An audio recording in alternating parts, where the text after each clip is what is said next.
Assalamualaikum warahmatullahi wabarakatuh. Salam sejahtera untuk kita semua. Pada kesempatan kali ini saya akan sharing mengenai bagaimana cara memimpin di dalam krisis. Tentunya di dalam masa pandemi COVID-19 seperti ini ada beberapa organisasi, lembaga, bahkan institusi yang mengalami sebuah krisis. Nah, bagaimana cara kita dalam memanage suatu krisis, saya akan terangkan pada video kali ini. Nah, krisis adalah keadaan yang mutlak terjadi karena hal-hal disruptif seperti perubahan cepat di dalam organisasi, perubahan kondisi perekonomian, permasalahan anggota organisasi, perubahan teknologi yang tidak terduga, serta dampak keputusan politik yang menyebabkan guncangan stabilitas pada organisasi. Di luar itu ternyata saat ini kita menemukan bahwa sebuah pandemi seperti COVID-19 memberikan pengaruh krisis yang luar biasa kepada banyak organisasi di berbagai bidang. Organisasi manapun, baik institusi pendidikan, kesehatan maupun bisnis, pasti menghadapi masa-masa krisis karena krisis lekat dengan tuntutan perubahan sepanjang waktu. Krisis di satu sisi dapat diprediksi, namun di sisi lain bisa juga datang secara tidak terduga. Krisis memberikan efek menyeluruh tidak hanya kepada organisasi, melainkan juga kepada individu-individu atau organik di dalam organisasi tersebut, baik yang terlibat di internal organisasi maupun di eksternal organisasi. Sebelum bisa memimpin di suatu keadaan krisis, kita perlu memahami dulu apa itu tipe-tipe krisis. Menurut Lerbinger tahun 1997, tipe krisis terbagi ke dalam 8 tipe. Yang pertama bencana alam, krisis teknologi, konfrontasi, kedengkian, pengelolaan manajemen yang keliru, kekerasan di tempat kerja, rumor, bencana buatan manusia. Perlu disadari oleh pemimpin bahwa perkembangan suatu organisasi tidak selamanya eksponensial. Terkadang organisasi dituntut oleh suatu krisis seakan menjadi seperti kurva yang menurun. Efek dari situasi krisis tersebut bisa merugikan sistem organisasi, anggota organisasi, bahkan penerima manfaat dari organisasi. Mari kita ambil contoh-contoh dampak yang disebabkan pandemi COVID-19. Pertama, sistem pembelajaran di sekolah dan universitas terganggu sehingga siswa harus belajar di rumah. Kedua, usaha kecil mulai tutup karena sepinya pengunjung. Ketiga, kantor-kantor terpaksa harus mengarahkan karyawannya bekerja di rumah. Masih banyak contoh lain yang terdampak oleh situasi krisis ini, termasuk di dalam suatu universitas ada organisasi kemahasiswaan. Tentunya organisasi kemahasiswaan ini juga terdampak pandemi COVID-19 ini, terutama program-program yang sudah direncanakan, program-program yang sudah dibuat yang siap dieksekusi, tentunya juga harus mengalami replanning karena situasi yang tidak memungkinkan. Nah, krisis membuat segala yang telah ditetapkan menjadi perlu direncanakan ulang seperti apa yang saya katakan. Pada situasi krisis dibutuhkan peran pemimpin dalam melakukan manajemen krisis. Manajemen krisis bagi seorang pemimpin ibarat sebuah seni dalam mengubah kurva yang menurun menjadi kembali menanjak. Bayazid dalam Venner and Cevik 2015 menjelaskan bahwa terdapat 3 proses manajemen yang umumnya digunakan untuk mengatasi krisis pada sebuah organisasi, yaitu manajemen prakrisis, manajemen krisis, dan manajemen pasca krisis.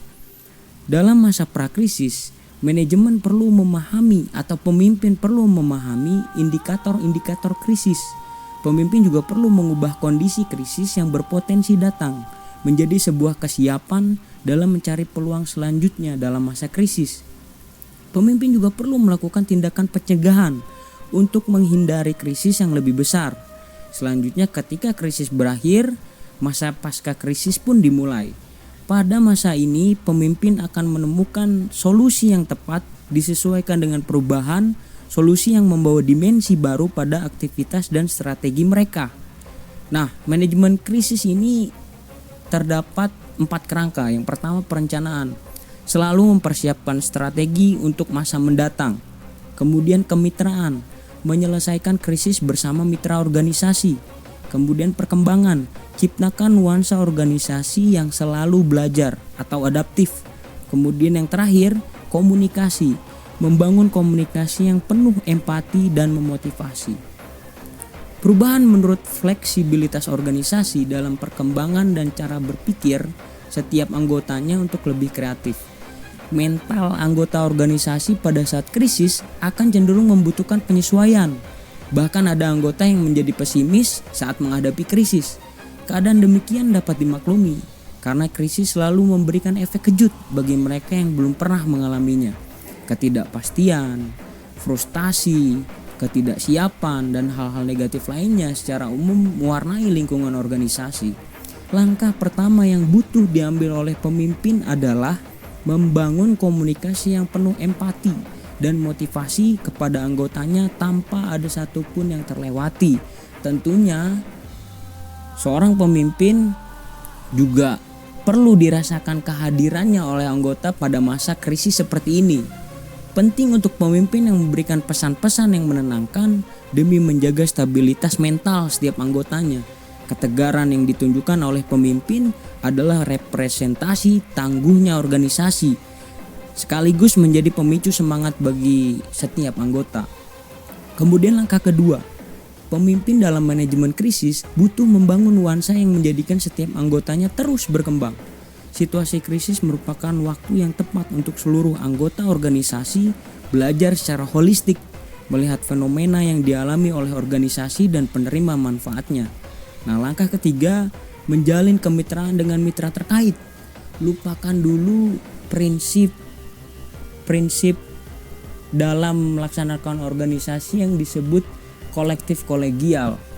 Sektor-sektor egoisme di dalam sektor-sektor tertentu buang dulu. Yang harus dilakukan pada suatu organisasi saat ini adalah kerjasama. Tujuannya adalah untuk menyelesaikan krisis secara bersama-sama, menggabungkan power atau kekuatan di dalam suatu organisasi atau di dalam bidang-bidang tertentu untuk menyelesaikan krisis ini secara gotong royong. Pemimpin harus memaksimalkan koneksi kemitraan yang dimiliki selama ini untuk meringankan risiko yang ditanggung organisasi. Dengan demikian, pemimpin akhirnya dapat memetakan mitra-mitra yang bersedia untuk bersinergi dalam jangka panjang, karena telah teruji loyalitasnya pada situasi yang tidak menguntungkan seperti ini. Langkah keempat, pemimpin butuh merencanakan strategi untuk menghadapi situasi selama krisis. Menjadi hal yang mutlak jika organisasi mengalami kerugian selama krisis, maka sikap untuk meminimalisir risiko adalah sikap yang cermat. Setiap kerugian yang dialami organisasi harus dihitung dengan teliti. Sangat penting untuk organisasi memikirkan batas kerugian yang dapat diterima. Kemudian pemimpin juga butuh merencanakan strategi menyambut pasca krisis dengan penuh semangat. Bagaimanapun, optimisme harus disambut dengan perencanaan yang matang agar kondisi pasca krisis menjadi momen bagi organisasi untuk lebih kontributif. Kemudian sikap kepemimpinan dalam krisis.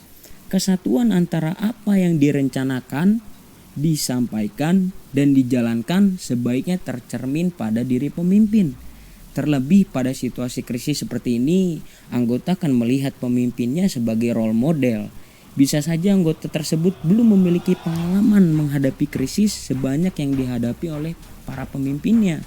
Maka dengan demikian, sangat wajar jika anggota menaruh ekspektasi yang besar pada pemimpinnya.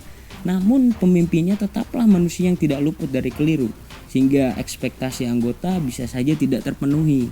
Di sisi lain, suatu sikap yang akan menjadikan pemimpin tetap berwibawa ketika melakukan kesalahan adalah meminta maaf kepada siapa saja yang merasa dirugikan akibat kekeliruan tindakannya. Meminta maaf pun mungkin tidak cukup, sehingga bisa saja membuat hilangnya sebagian loyalitas tapi tidak dengan integritas. Pemimpin butuh menentukan kita untuk bersikap lebih altruis, memikirkan orang lain lebih banyak bila dibandingkan dengan memikirkan diri sendiri. Sebagaimana peribahasa Belanda mengajarkan Leiden is Leiden, yang artinya memimpin itu menderita. Memimpin bukan bertujuan untuk menjadikan anggota sebagai katrol untuk meningkatkan keuntungan pribadi, tapi memimpin bertujuan untuk mengembangkan potensi anggota yang dimilikinya dan menjadikan mereka lebih berharga bila dibandingkan sebelumnya. Beragamnya bentuk krisis menurut kesiapan pemimpin pada saat kapanpun. Selama keadaan krisis, seorang pemimpin harus dapat membiarkan anggotanya mengekspresikan pendapat mereka secara bebas dan menghargai reaksi mereka. Kondisi yang menurun pada organisasi karena dampak krisis menjadi tantangan bagi pemimpin untuk mengubahnya menjadi kembali menanjak, meski bisa saja harus memakan waktu yang cukup lama. Kualitas seorang pemimpin bisa teruji ketika masa-masa krisis. Cara memimpin menyikapi kondisi krisis dapat menjadi salah satu indikator penilaian kualitasnya. Situasi krisis adalah situasi yang penuh keterbatasan. Jika pemimpin mampu memaksimalkan peluang dari keterbatasan, maka yang demikian dapat disebut sebagai pemimpin kreatif. Namun, jika pemimpin hanya mampu mendapatkan peluang dari sumber daya yang tanpa batas, hal itu hanya dapat disebut sebagai pemimpin beruntungan. Sangat jelas perbedaan antara pemimpin yang terbiasa dalam kondisi serba terbatas dengan pemimpin yang hanya terbiasa dalam kondisi serba tanpa terbatas. Mereka yang mampu memimpin pada kondisi terbatas lebih menarik untuk ditunggu cerita suksesnya.